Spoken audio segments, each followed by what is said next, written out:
I think it's so funny that I have celebrity or any kind of notoriety brand right now, because I never did this work for celebrity. I never once, anyone in my camp can tell you, I never said, you remember years ago, I never said I wanted to be in on big stages and be on television. That wasn't, I wanted to inspire millions. You have to be a servant leader. You have to want to leave this planet better than it was before you were born. Now, I'm a big believer, Rob. Whoever you are, you're going to be that person. So when people say money makes people a jerk, I said, no. If you were a jerk when you were broke, you're going to be a jerk when you got money. Right. If Just you magnified. right, you just got more, it's just magnified, right? And so, who I was, little Lisa from the neighborhood, I was helping the little lady on the corner because it was the right thing to do. My mother would go crazy because she'd have to carry a bag of oranges and a bag of apples in our car, because every time we got to the corner where someone said, we'll work for food, I had to give them some fruit. So who I am is I'm not perfect, don't get me wrong, on any level. I have all of my issues. I'm just learning how to manage my issues. But so if you are of service before you do this work, you will be of service when you do this work. If you are self-grandizing, if you want to be a celebrity, if you are a limelight seeker, snatcher, you're going to be that doing this work. Matter of fact, that's going to be why you do this work. I got to tell you, Raw, the time in my career that I was the most uncomfortable was when The Secret came out. Because all of a sudden, 162 different languages knew my face. And I had to stand up and go, wait a minute. And someone listening tonight needs to hear this. I had to go, wait a minute.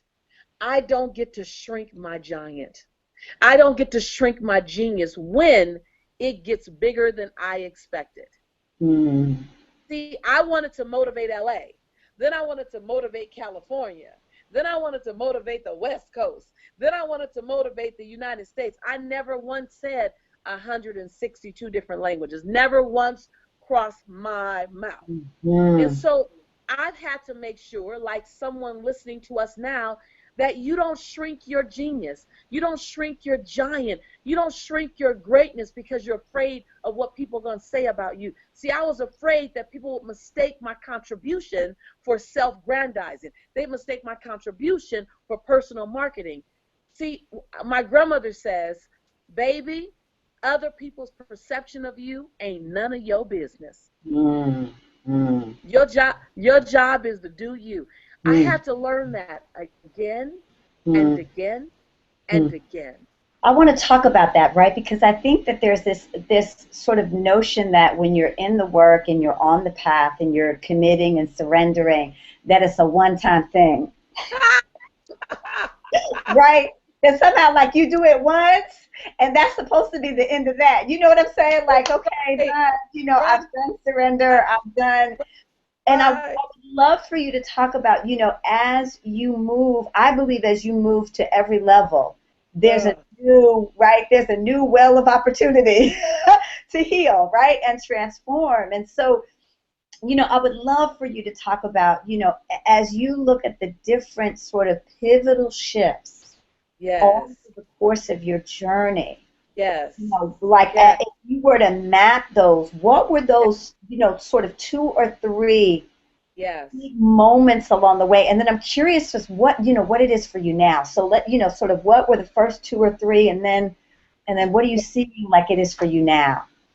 So when we talk about the breakthroughs that I had to have, and we talk about the breakdowns that I was confronted with, and you know me, I'm very transparent. I have nothing to hide. The first thing I had to do was to give myself permission to be the woman that I saw myself in my head. See, she didn't look anything like my current reality did, so I had to give myself permission to invite her into my reality and out of my head. she lived in my head for 5 years, and we were good friends. But I had to give her permission to come into my life so the world could see her, not just me.